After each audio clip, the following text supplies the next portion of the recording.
writers, can you put your eyes on me for a second? Eyes on me, pencils down.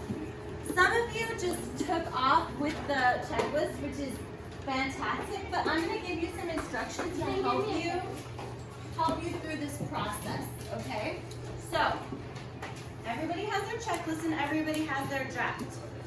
The first thing on our checklist is introduce the characters, okay? When you see where you introduce your characters, you're going to do this. Put a smiley. You're going to put a smiley next to the name of each character. If you really want. But this is helping me when I go look at your drafts to see that you've got through this process, you've evaluated your own writing to see if it has all the pieces that it needs to make sense. Look up at me when you've done that, when it's checked off your list.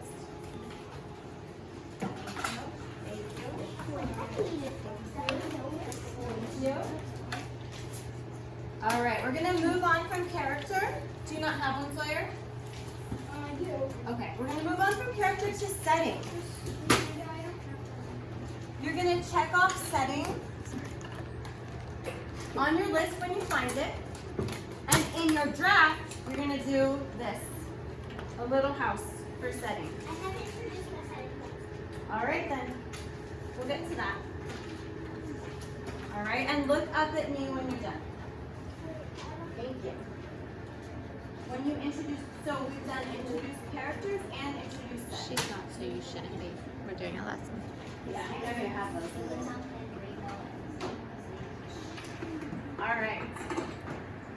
Find a place where you, just one place, where you express what your character is thinking and feeling. And if you find that place, you can circle it. Circle it in your draft and check it off on your checklist. Sweet.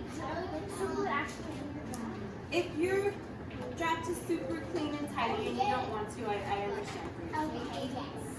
Or you could do a tiny check in pencil if you prefer, and you could erase it later. Yes, Logan. What are we doing when we're done? Hold on, we're still working through it. Okay, then we're done.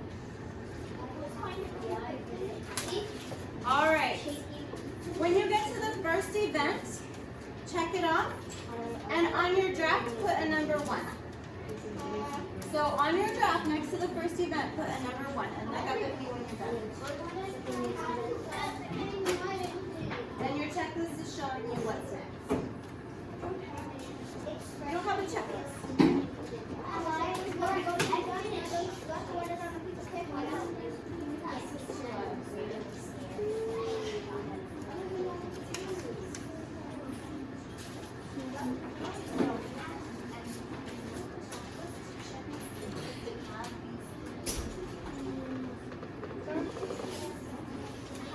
All right, who got to the second and third events? Did you put a number 2 and a number 3? Yes. You guys read my mind. You're going to do second event and third event. Check, check. I do not. Look up at me when you've identified your first, second, and third events. I haven't done my third. So I'm just going to do this. Nice. I haven't done my third. Okay. I don't want to hear anybody saying out loud what they have or haven't done. Every writer's at a different part in the process. If you haven't gotten to that part yet, this checklist will help you in the future. Okay, climax. We're going to put a star next to the climax on your draft. Valentina? The 3 events were the 3 things that happened before you got to the climax. Remember the roller coaster? You should have a planning page with the roller coaster on it. Look up at me when you're done with climax. And then an ending. Who has an ending? We haven't talked a lot about resolution. If you have an ending, you're going to underline it. And then look up at me when you're done.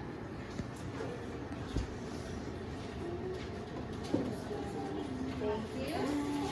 Thank you.